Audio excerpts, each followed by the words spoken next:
আলহামদুলিল্লাহ ওয়াসসালাতু ওয়াসসালামু আলা রাসূলিল্লাহ ওয়া আলা আলিহি ওয়া সাহবিহি ওয়া মান ইহতাদা বিহুদা। সম্মানিত দর্শক শ্রোতা, আপনাদের উদ্দেশ্যে এই পর্যায়ে আমাদের উপস্থাপনা উপহার আমরা শিরোনামে দিয়েছি আপনাদেরকে সার্কুলারের মধ্যে যে কারামতির নামে গুমরাহি।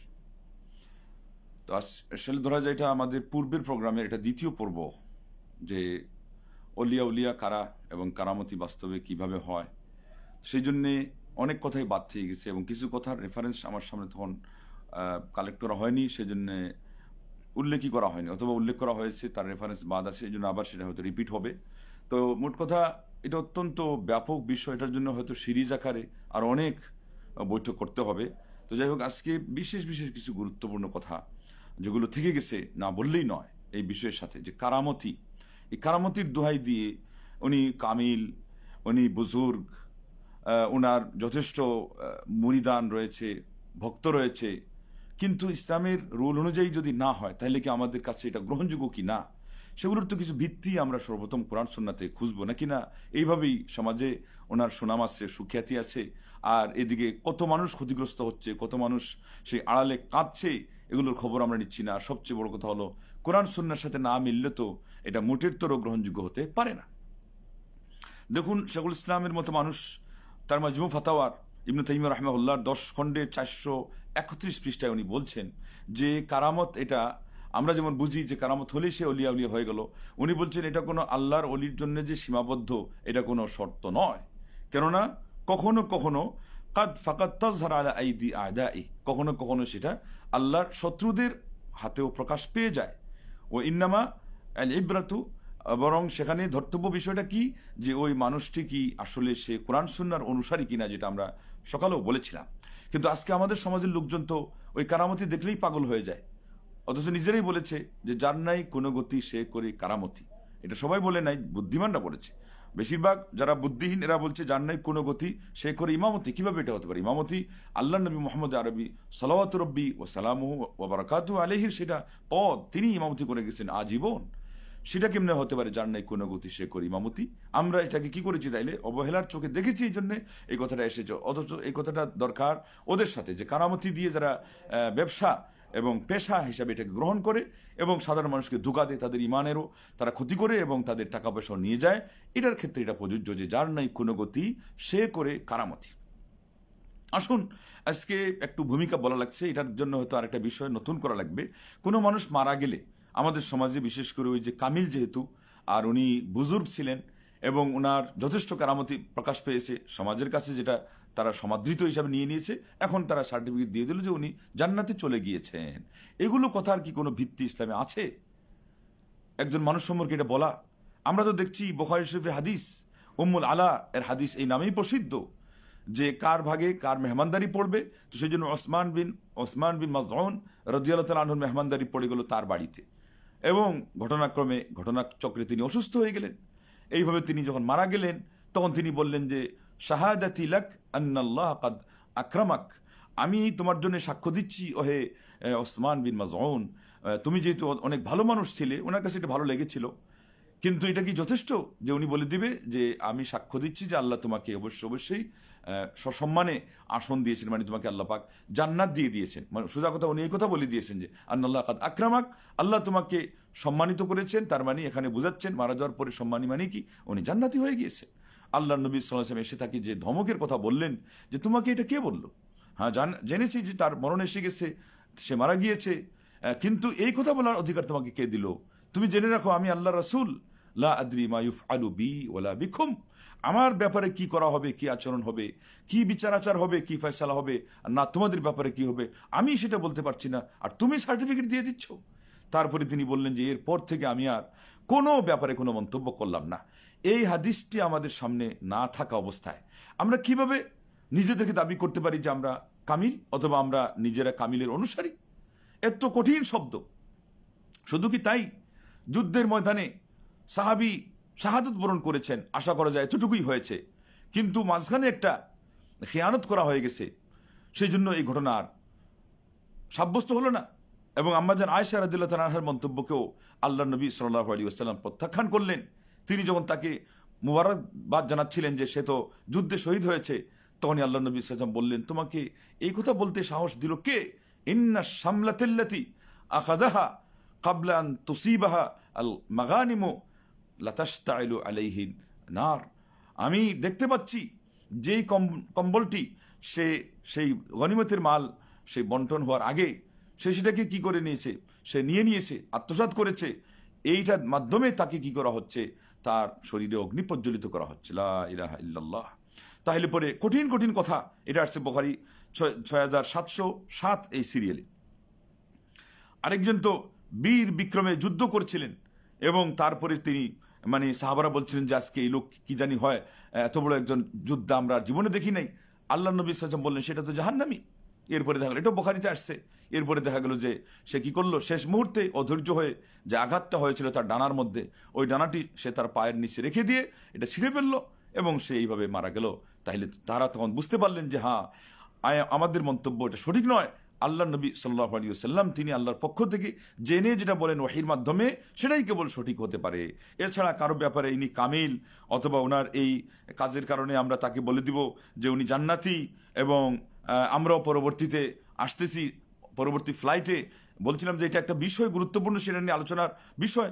এই মারা যাওয়ার পরে আমাদের এই শোক পালন করা, দোয়ার নামে দিবস পালন করা, এগুলো এখনো যায় নাই। আর অনেকে বলে দিচ্ছে এগুলো সব হলো বেদাত মুক্ত দরবার, সেটা নিয়ে এই জন্য আরেকটা বিষয় আলোচনা করার প্রয়োজন। তো এখন যেটা বলবো যে আসলে আল্লাহর ওলি যদি কেউ হয়ে যায় তাহলে তাদের বিষয়টি অত্যন্ত স্পর্শকাতর। এটা বুখারী শরীফের হাদিসের মধ্যে 6502 এই সিরিয়ালে এটা দিয়ে হাদিসটা শুরুই হয়েছে যে মান আদা লি ওয়ালিয়ান ফাকাদ আযানতুহু বিল হারব। যে ব্যক্তি আমার ওলিদের সাথে শত্রুতা করলো, আমি আল্লাহ তার বিরুদ্ধে যুদ্ধের ঘোষণা দিচ্ছি। এতই কঠিন বিষয়। তাইলে আল্লাহর ওলি আগে তো বুঝতে হবে কারা আল্লাহর ওলি। সর্বপ্রথম আল্লাহর ওলি হলো নবীগণ। নবীগণ হলেন আল্লাহর সবচেয়ে বড় প্রথম সিরিয়ালের ওলি, প্রথম শ্রেণীর ওলি। তাদের পরে পরে সাহাবাগণ, এইভাবে সালেফে সালেহিনদের, সাহাবাদের পরে পরে তাবিঈদের সিরিয়াল ধরুন। কারণ আমরা তো আর এই সুনির্ধারিতভাবে কাউকে বলতে পারবো না, একটু আগে যা শুনলেন এটার মাধ্যমেই তো বোঝা যায়। কিন্তু এদেরকে যেহেতু আল্লাহ নবী সাল্লাল্লাহু আলাইহি ওয়াসাল্লাম ব্যাপকভাবে সার্টিফিকেট দিয়েছেন যে আমার যুগ হলো শ্রেষ্ঠ যুগ, তারপরে তাদের পরবর্তী যুগ, তারপরে তাদের পরবর্তী যুগ, তাহলে পরে তাবিঈদের পর্যন্ত, তবে তাবিঈদের পর্যন্ত এরা সবাই হলো আল্লাহর ওলি। আপনি যদি সিরিয়াল করেন তাহলে প্রথম শ্রেণীর ওলিরা হলো সাহাবাগণ, দ্বিতীয় শ্রেণীর ওলিরা হলো তাবিঈগণ, তৃতীয় শ্রেণীর ওলিরা হলো তবে তাবিঈগণ। তাদের উপর দিয়ে আপনি ডিঙ্গাইয়া কাউকে নিলে এটা অন্যায় হবে। এটা তাদের উপর দিয়ে অধিকার কি করা হবে, তাদের অধিকার হরণ করে অন্যদেরকে তাদের উপরে তুলে দেওয়া হবে, এটা কশ্চিনকালে সম্ভব নয়। ঠিক তদ্রূপ যারা আবিদ, আমল তাদের যতই ভালো থাক, তাদেরকে যদি আলেমদের উপরে আপনি তাদেরকে ডিঙ্গিয়ে তুলে দেন, এটাও সম্ভবপর নয়। এই কথাটাই সকালে বাদ পড়ে গেছে এবং এটার জন্যই হতে পারে বিষয়টা আবার রিপিট করা লাগলো, কারণ এটা অত্যন্ত তাৎপর্যভয় একটি কথা যে ইমাম নাওয়ী রাহিমাহুল্লাহ তার ভুবন বিখ্যাত একটি কিতাব, আকারে ছোট হলেও খুবই মূল্যবান, আত-তিবিয়ান ফি আদাবি হামালাতিল কোরআন। কোরআন যারা বহন করবে, হাফিজ কোরআন হওয়ার মাধ্যমে, আলেম হওয়ার মাধ্যমে এবং তাফসির শিখার মাধ্যমে, অন্যদেরকে শিক্ষা দেওয়ার মাধ্যমে তাদের আদব এবং শিষ্টাচারের বিষয়ে তিনি বই লিখেছেন।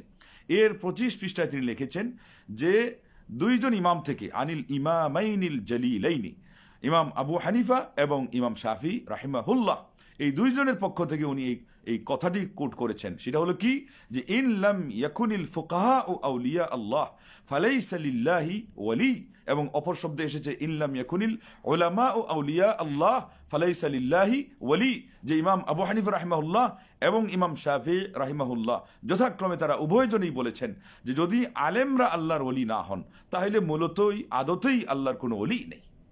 আরেক শব্দে বলেছেন ফাকিহ যারা, মানে ফিক শাস্ত্রে বিশেষজ্ঞ পরাঙ্গম এবং সালাফদের পরিভাষা অনুযায়ী ফাকিহ বলতে শুধুমাত্র এই ব্যবহারিক ফিক শাস্ত্র যেটা আমরা যেটাকে মাসআলা মাসাইল বুঝি সেটাই নয়, বরং আল ফিকহুল আকবার যেটা ইমাম আবু হানিফা রাহমাতুল্লাহর দিকে সম্বন্ধ করা হয়। সাব্যস্ত হওয়া নিয়ে যদিও অনেক কথা আছে, কিন্তু এখান থেকে এটা বোঝা যায় যে এত বড় একজন ইমাম তিনি আকীদার বিষয়কে যে তিনি ফিকহ দ্বারা আখ্যা দিয়েছেন এটা কিন্তু প্রমাণিত হয়ে যায়। এবং বোঝা গেল যে ওই যুগে ওই সময়ে বড় বড় আলেমরা কি করতেন, এই আকীদার বিষয়কে তারা ফিকহ ধরতেন এবং এটাকে ধরতেন বড় ফিকহ। কেনই বা হবে না, যেটা আকীদার দিক, যেটা হলো আমাদের মৌলিক দিক, ইমানের দিক, আমাদের বিশ্বাসের বিষয়, আস্থার বিষয়। এই জন্যে তারা যদি অলি না হয় তাহলে কেউ অলি না। এবার আপনারা ওই কথাগুলো মিলান, এবং কথা একটা দুটো নয়। সকালে আপনারা শুনেছেন একজনের কথা, কফিলুদ্দিন সাহেবের কথা, এইভাবে আপনার আরেকজন আছে এনায়েতুল্লাহ আব্বাসী, এদের কথা, কোথায় কোথায় সকল হকপন্থী আলিমরাই তার কাছে কাফির। সে যদি মূলত কাফির নাও হয়, আর তার আকীদার মধ্যে কত ঈমান বিধ্বংসী কথা রয়েছে, আমি বলতে চাচ্ছি তর্কের খাতিরে, যদি কাফির নাও হয়, হকপন্থী আলিমদেরকে বিশেষ করে নাম ধরে ধরে সে বিভিন্ন বৈঠকে আহলুল হাদিস এই নামটা ধরে সে তার বিশুদ্ধার করতে এক জায়গাতেও যেন কসরত করতে রাজি না যে এরা কাফির, আর বলে সে নাকি খুব গবেষণা করেছে। আবার যাদের কথা দাবি করে যে এরা তার সেই ঊর্ধ্বতন বংশধর, এরা কিন্তু আবার সবাই আহলুল হাদিস। আল্লাহু আকবার। যারা যুদ্ধ করেছেন, যাদের মাধ্যমে ইসলাম প্রচার লাভ করেছে, এবং যারা আসলেই আল্লাহর দ্বীনের মানে ধারক বাহক ছিলেন, সব দিক থেকে সর্বাঙ্গীন তারা দ্বীনের কাজ করে গেছেন, সে যদি ওদের দাবি করে থাকে, প্রকৃত অর্থে দাবি করতে থাকতো, তো অন্তত সে এতটুকু তো দূরের কথা, কাফির বলা তো দূরের কথা, বাংলাদেশে সবচেয়ে শ্রদ্ধার চোখে দেখতো এই দলকে, অথচ এদেরকেই সে সবসময় কি করে, সে এদেরকে নিয়ে মন্তব্য করে বরং কুফরি ফতোয়া দেয়। এত মারাত্মক ফতোয়া তো আর কেউ দেয়নি, তাইলে এর নামটা কিন্তু উল্লেখ না করাটা একটা গ্যাপ ছিল, এটা আপনাদেরকে কাছে উল্লেখ করলাম। আজকে দেখুন খুরশিদ আলম আল্লামা, তাও তাফসির, শেখুত তাফসির কাসিমি নাম দেওয়া, আজকেই শুনলাম। আল্লাহু আকবার। বড় বড় মুহাদ্দিসরা, ফকিরা যেটাকে বলছেন জয়ীফ নয়, মওদু, আর মওদু হাদিস হয়ে গেলে এটা নিয়ে আর কোনো আশা করা যায় না যে এটা কোনো হাসান হবে, লি জাতিহি হোক অথবা লি গায়রিহি হোক, মানে সরাসরি উত্তম অথবা অন্য কোনো সূত্র, অন্য কোনো সাক্ষীর মাধ্যমে সে হাসান হবে, চিন্তাই করা যায় না।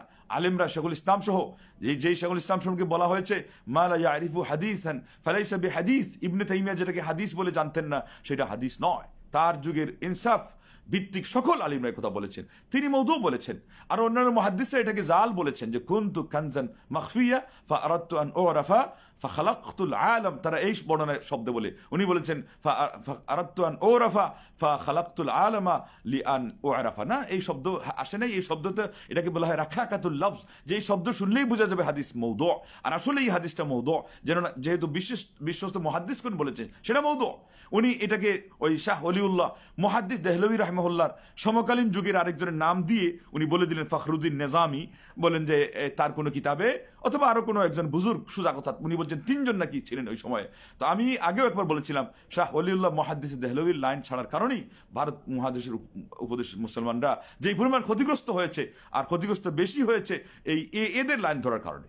মুহাদ্দিস দেহলভীকে বাদ দিয়ে দেহলভীর জীবনের দ্বিতীয় পার্ট, যেটা হলো উনি মক্কা মদিনা যখন ভিজিট করে গিয়েছিলেন, সেটা বাদ দিয়ে তারও যদি আগের অংশ নেয়, আর সেই সাথে অন্যদের যেই সমস্ত সাধনার কথা, বিশেষ করে এমদাদুল্লাহ মুহাজিরে মক্কির, তাহলে তো আর সর্বনাশ, এছাড়া উপায় নেই।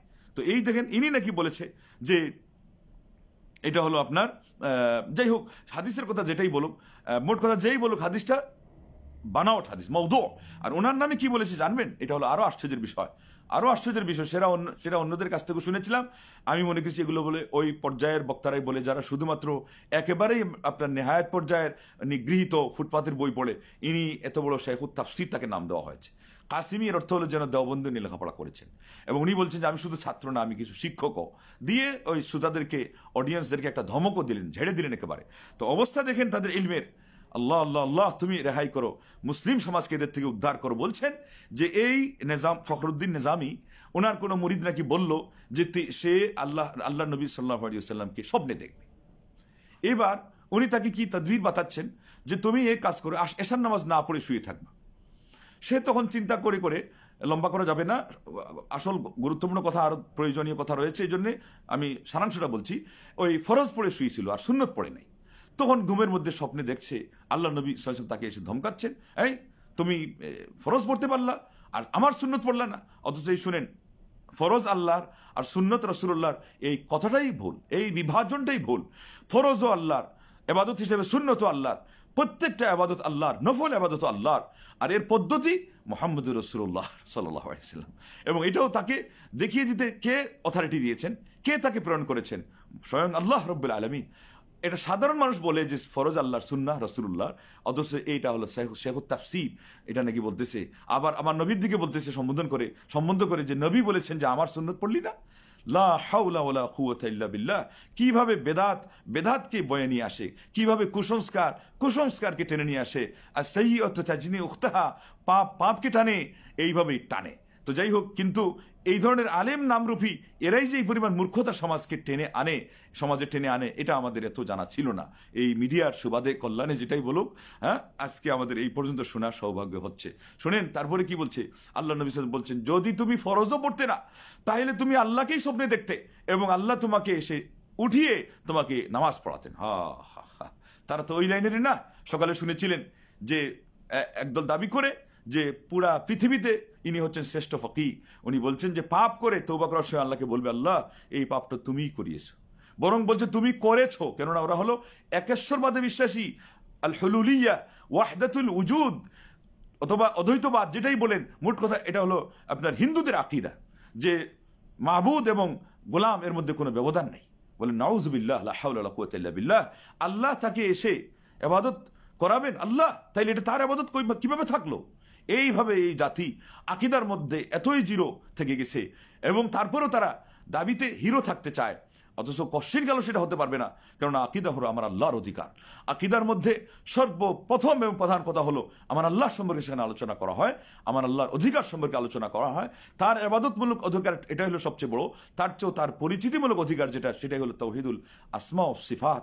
এটাই তারা মানে না, এটাকে তারা অস্বীকার করার মাধ্যমে তারাই কিন্তু নাস্তিক সাজে। কিন্তু আমরা ফতোয়া দিই না, কেননা তারা জানে না। না জানার কারণে অনেক ফতোয়াই কুফরির ফতোয়া লাগে না। এটাই এনায়েতুল্লাহ আব্বাসীকে সর্বপ্রথম জানা দরকার ছিল। কিন্তু তাকে এগুলো কে জানাবে? যারা আলেম নামে বাংলাদেশে অনেকটাই সমাদৃত, তাদেরই হলো আকীদার ক্ষেত্রে এই অবস্থা। বলছে আল্লাহ নাকি তাকে জাগিয়ে দিতেন।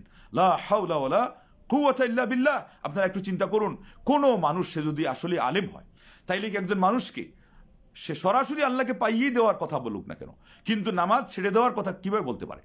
নামাজ ছেড়ে দিয়ে যদি এইভাবে ঘুমিয়ে থাকতো আর এই লোক মারা যেত, তাইলে ওই লোকের যতটুকু পাপ হইতো, যে তাকে নির্দেশ দিয়েছে তার ততটুকু পাপ হতো না? আর হাদিসে আসছে ইচ্ছা করে কেউ যদি একক নামাজ ছেড়ে দিয়ে সেটার উপরে কুফরি শব্দ এসেছে, যদিও আমরা এক বাক্যে সেখানেও কুফরি ফতোয়া লাগাচ্ছি না, কিন্তু ইসলামে গ্রহণযোগ্য অনেক স্কলারের ফতোয়া আছে যে ইচ্ছা করে একক ছেড়ে দিলেও কিন্তু কাফির হয়ে যায়। আমরা আছি কোথায়? আমরা অন্ধকারে আছি, এখন পর্যন্ত মারাত্মক পর্যায়ের অন্ধকারে আছি। আবার এই মৌলভী সাহেব ওয়াজের মধ্যে বলতেছে, বমোয়ে সাজ্জাদা রঙ্গিন কোন গরদ পীরে মগা গোয়দ কে সালিক বেখবর নাবুদ অথবা বেখবর নাশুদ আজ রাহে রাস্ত মঞ্জিলহা বেখবর নাবুদ আজ রাহে রাস্ত মঞ্জিলহা। যে তোমাকে যদি পীরে মগা কিন্তু আসলে এটা হিন্দুদের একটা নাউজুবিল্লাহ মিন যালিক, অথবা একেবারে মানে কুফরি শিরকির মধ্যে নিমজ্জিত যারা ইসলাম থেকে বের হয়ে গেছে মারাত্মক পর্যায়ের, ওই সমস্ত সেই আপনার ওই মরমি, এই সমস্ত আপনার ওই যারা ভান করে থাকে, এই সমস্ত লোককে বলা হয় পীরে মগা।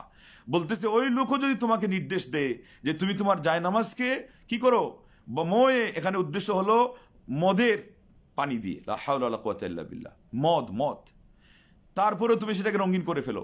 এরপরে কারণ কি দর্শাচ্ছে যে যারা হলো কামিল, আউযু বিল্লাহ, সালিক দিয়ে তাও কামিল না, যে কেবল পথ ধরেছে তাদের ওই পথ, তার মানে ওটা হলো অন্ধকারের পথ। ওটা আমি বলবো আজকে আপনাদের সামনে ওটা জাহান্নামের পথ। পাক ভারত উপমহাদেশের মুসলমানদেরকে এই নাস্তিক্যবাদ এবং চাক্ষুষ কুফরি এবং শিরিকি যে সমস্ত মতবাদ যত না ক্ষতি করেছে, তার চেয়ে বেশি ক্ষতি করেছে এই সুফি মতবাদ। আর আপনারা এখনো বসে আছেন এদের মানে বক্তব্য শোনার জন্য। বিভিন্ন জায়গা থেকে তারা কমেন্ট করছে, সেখান থেকে দেখছি, এখান থেকে দেখছি, আর এই কুফরি শিরিকি এই মতবাদ প্রচার করছে এই ভণ্ড। বলতেছে মদের পানি দিয়ে জায়নামাজ যদি, এরপরে বলতেছে আলেম হতে হবে। এটা কিসের আলেম? এরা যদি আলিমও হয়, এই নির্দেশ দেওয়ার কারণে সে হয়ে গেছে জালেম, সে হয়ে গেছে জাহিল, সে হলো মূর্খ, সে হলো বরং জ্ঞান পাপী। একটা হলো ইলম না থাকার কারণে মূর্খ, আর আরেকটা হলো জ্ঞান থাকার কারণে মূর্খ। ডক্টর শহীদুল্লাহ সাহেব সমাধান দিয়ে গেছেন, বহু কাল আগে, আমাদের দেওয়া লাগবে না। যে আল্লাহ এবং আল্লাহ রসুল সাল্লাল্লাহু আলাইহি ওয়াসাল্লামের পদ্ধতি না ধরে চলে, তাহলে সে হলো মূর্খ, বরং গণ্ড মূর্খ। সে যতই ডিগ্রিধারী হোক, তার থাক না পিএইচডি ডিগ্রি, ওটা উনি বলেছেন। যখন বাংলাদেশে পিএইচডি ডিগ্রিধারী আর কেউ ছিল না, থাকলেও তার সামনে দাঁড়ানোর মতো ছিল না, তিনি সেটা বলে গেছে। তোমার তো ওগুলোও নাই। লা হাওলা ওয়ালা কুওয়াতা ইল্লা বিল্লাহ, ইন্না লিল্লাহি ওয়া ইন্না ইলাইহি রাজিউন। আসুন এখন আমি আপনাদেরকে একটা সংশয় নিরসন করব। সেটা হলেই যে মানুষ যদি ভুল ব্যাখ্যা দিতে চায়, তাহলে এইগুলো হাদিস থেকে তারা ভুল ব্যাখ্যাও দিতে পারবে। যেমন হাদিসে কুদসি, যেটা আজকেও এক অংশ শুনেছেন, মানে এখন আর সকালেও শুনেছিলেন, যেখানে বলা হয়েছে যে আল্লাহু আকবার, আল্লাহ নবী সাল্লাল্লাহু আলাইহি ওয়াসাল্লাম, বরং এটা আল্লাহর কথা বলা হচ্ছে নবী সাল্লাল্লাহু আলাইহি ওয়াসাল্লামের মারফত। হাদিসে কুদসি যে বান্দা নফল ইবাদত করে করে এমন পর্যায়ে পৌঁছবে যে কুনতু সামআহু আল্লাযী ইয়াসমাউ বিহি ওয়া বাসারাহু আল্লাযী ইউবসিরু বিহি ওয়া ইয়াদাহু আল্লাতী ইয়াবতিশু বিহা ওয়া রিজলাহু আল্লাতী ইয়ামশি বিহা। আমি আল্লাহ তার কান হয়ে যাব যে কান দিয়ে শুনে, তার চক্ষু হয়ে যাব যেটা দিয়ে সে দেখে, তার হাত হয়ে যাবে যেটা দিয়ে সে স্পর্শ করে, তার পা হয়ে যাবে যেটা দিয়ে সে পথ চলে। এর অর্থ কি? আলেম যদি ভুল ব্যাখ্যা দিতে চায়, সাধারণ মানুষকে দিয়ে মানুষ যত না গুমরা হবে তার চেয়ে বেশি হবে। আর আজকে বেশিরভাগ আলেম এই ব্যাখ্যা দিচ্ছে যে হ্যাঁ, কামিল হয়ে গেলে এটাই আল্লাহর বান্দার হাত আল্লাহর হাত হয়ে যায়, মানে আল্লাহর হাত বান্দার হাত হয়ে যায়।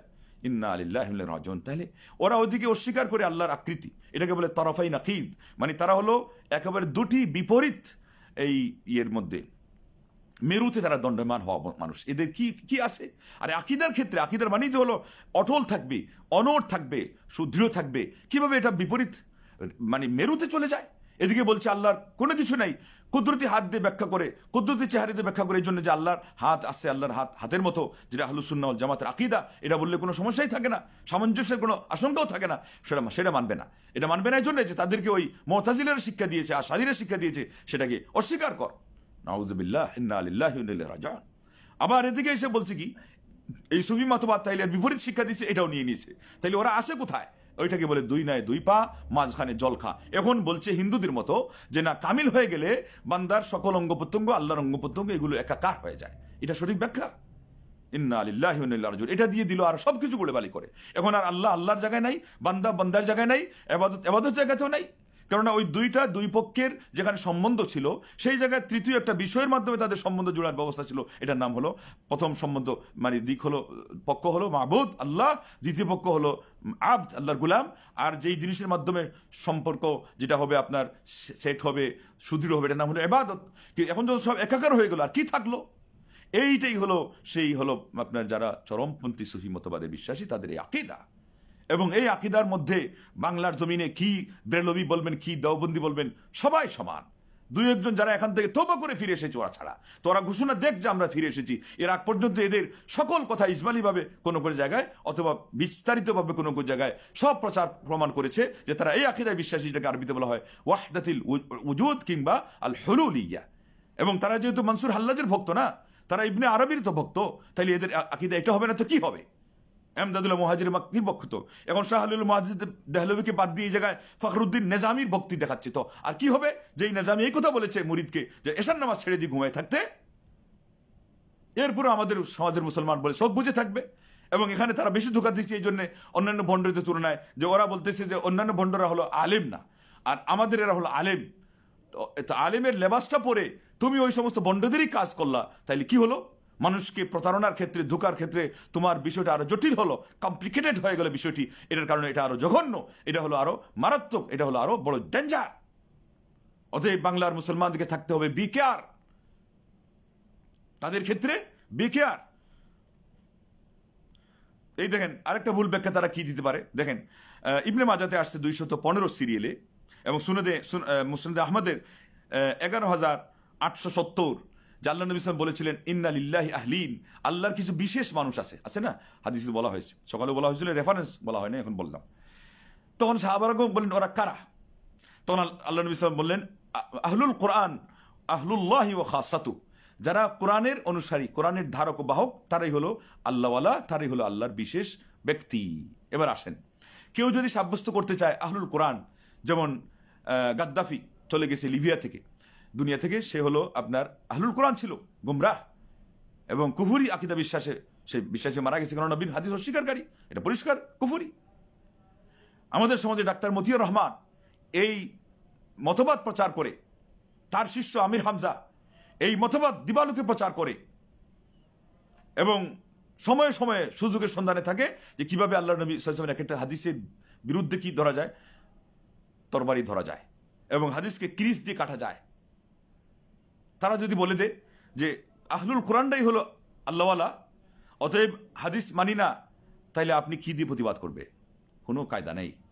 আলেম সমাজের ব্যাখ্যা না জানা না জানা পর্যন্ত, এবং সমন্বয় না জানা পর্যন্ত, সমন্বয় পথ পদ্ধতি, যে কোরআনের কোনো একটা আয়াত অথবা হাদিসের কোনো একটা শব্দ থেকে কোনো কিছু নেওয়া যাবে না যতক্ষণ পর্যন্ত তার উদ্দেশ্য না বোঝা যাবে। এই শব্দের মধ্যে কি আল্লাহ নবী সাল্লাল্লাহু আলাইহি ওয়াসাল্লাম এটা বুঝাইছিলেন যে শুধু কোরআন অনুসরণ করা? না, এটা বুঝাইছিলেন যাদের সম্পর্ক কোরআনের সাথে আছে, আর ব্যাপকভাবে কোরআনের সাথে যার সম্পর্ক হবে, অবশ্যই হাদিসের সাথে তার সম্পর্ক হতেই হবে। এবং এর ব্যাখ্যাতে আলিমগণ এই জন্য বলেছেন যে শুধু কানা হাফিজ হলে তো হবেই না, শুধুমাত্র হিফজ করে ওই অধিকার আদায় করে আমাদের সমাজে যেমন তারাবির নামাজ পড়িয়েই সেরে দেয়, এটা যথেষ্টই না, বরং এটাতে খামখেয়ালি আরো বেশি। এই নেশায় যদি পড়ে যায় তাহলে তো কোরআনের অধিকার নষ্ট করলো। ফাআহাল্লা হালালাহু ওয়া হাররামা হারামা, তার বিধানও মানবে, হালালকে হালাল জানবে, হারামকে হারাম জানবে।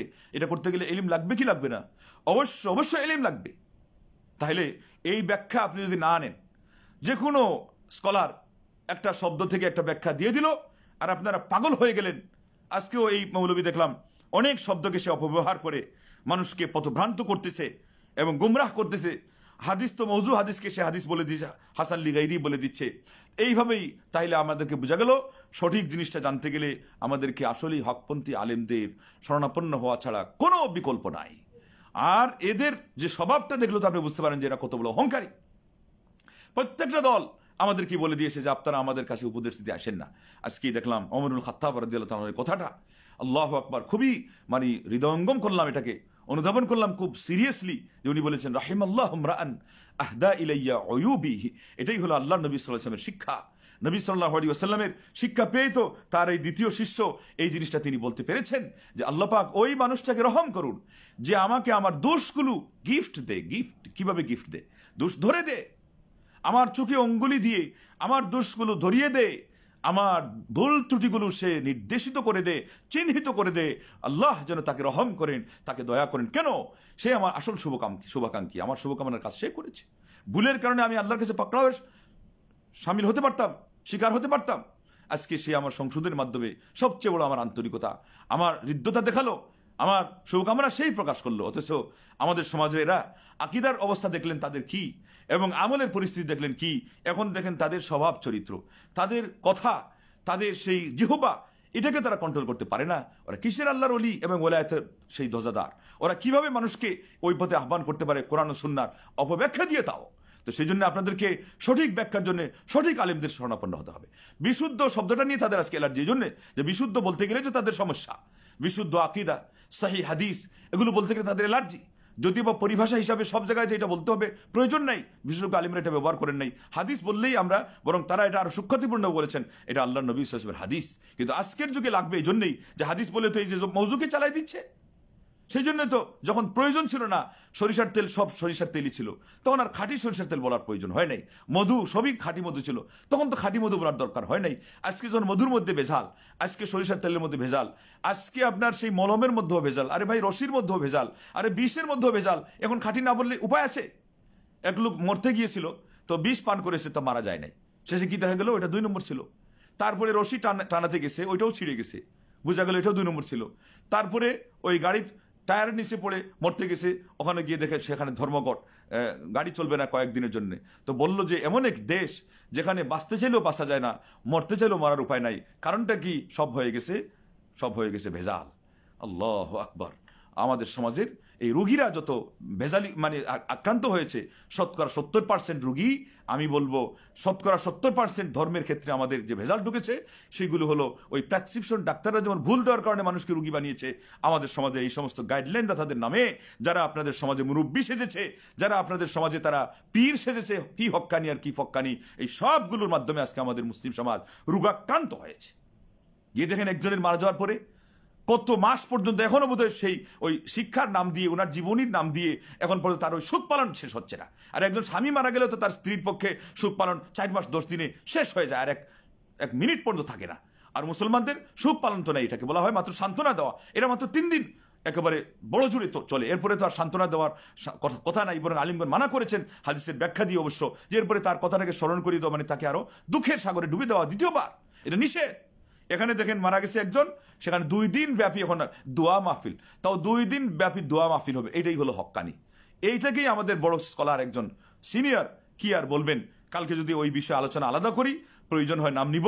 আমাদের এটা কোনো এলার্জি নয় যে নাম নিলে আমাদের মুখে মনের ঝালটা মিটবে। আল্লাহর কসম, আল্লাহর দিন সম্পর্কে আমাদের সরল প্রাণ মুসলমানরা যাতে অবগত হয়ে যায়, ওয়াকিফাল হয়, তারা সাবধানী হয়, সেজন্য প্রয়োজনের খাতিরে কখনো নাম নেই। তা না হলে কারো নাম নেওয়ার আমাদের কোনো নেশা নেই, এগুলো আমাদের কোনো পেশাও না। এবং কারো মানে এই ধরনের প্রশংসা অতি প্রশংসা করতে গিয়ে আমাদের পক্ষের আমরা কাউকে উপরে তুলে দেবো, আমাদের এগুলোর সামান্যতম চিন্তাও আমরা করি না। কারণ আমাদের ইসলাম আমাদের মুখে লাগাম লাগিয়ে দিয়েছে, একটা শব্দ বলতে গেলে, টু শব্দ পর্যন্ত করতে গেলে আমরা মেপে আমরা আমরা মাপ যোগ দিয়ে আমরা সেটার কড়ায় গন্ডা হিসাব করে আমরা বলতে বাধ্য। এরপরে যদি কোনো ভুল হয়ে যায়, আল্লাহর আসমা হোসনা রসিলদের তার কাছে মাপ চাই। আল্লাহ তুমি আমাদেরকে ক্ষমা করো। আল্লাহ আমাদের বাংলার সরলপ্রাণ মুসলমানগুলোকে, আয় আল্লাহ তুমি তাদেরকে, এই সমস্ত যারা আইম্মাতুল দলাল আল আইম্মাতুল মুদিল্লিন, যাদেরকে আল্লাহ নবী সাল্লাল্লাহু আলাইহি ওয়াসাল্লাম বলছেন আমি আরো কঠিনভাবে ভয় করি, সবচেয়ে মারাত্মক পর্যায়ের ভয় করি, হে আমার উম্মত তোমাদের ক্ষেত্রে এই সমস্ত গুমরাহকারী নেতা এবং পথ প্রদর্শকদের কারণে যে তোমরা গুমরাহ হবে, তোমরা জাহান্নামী হয়ে যাবে। আল্লাহ তুমি আমাদেরকে এই সমস্ত আল আইম্মাতুল মুদিল্লিন, যাদের কথা আল্লাহ নবী সাল্লাল্লাহু আলাইহি ওয়াসাল্লাম আশঙ্কা করতেন, যাদের ভয়ে তিনি আমাদেরকে এই বাণীটা শুনিয়ে সাবধান করেছেন, আমরা যেন তাদের থেকে সাবধান থাকতে পারি।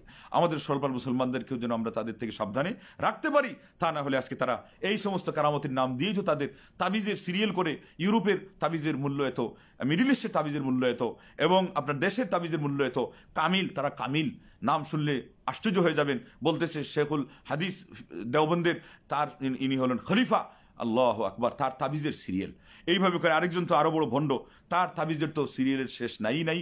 আপনার সেখানে তার পায়ে পড়ে মুরিদ এর পাশাপাশি মুরিদরা পর্যন্ত শরীর বানিয়ে দিচ্ছে। লন্ডনের সরাসরি স্বচক্ষে যারা দেখেছে এবং বিশ্বস্ত সূত্রে আমরা পেয়েছি, তারা আমাদেরকে বলেছে সময় আসলে সেই পোস্টমর্টমও করা হবে। এছাড়া আমাদের আগেই বলেছি, এগুলো নিয়ে আমাদের অত চিন্তা নেই। চিন্তা শুধু এতটুকুই, আমার সরলপাড়া মুসলমানরা যেন গুমরাহি থেকে বেঁচে যায়। এই সমস্ত ধর্মের নামে যারা অধর্ম প্রচার করছে, আমার নবী সাল্লাল্লাহু আলাইহি ওয়াসাল্লামের হাদিসের মধ্যে যারা বেদাতের অনুপ্রবেশ ঘটাচ্ছে, এদের থেকে যেন আমার ভাইরা, আমার মুসলিম ভাইরা সাবধান হয়ে যায়। আল্লাহ তুমি তৌফিক দানে ধন্য করো। আমিন। ওয়া আখিরু দাওয়ানা আনিল হামদুলিল্লাহি রাব্বিল আলামিন। আসসালামু আলাইকুম ওয়া রাহমাতুল্লাহি ওয়া বারাকাতুহু।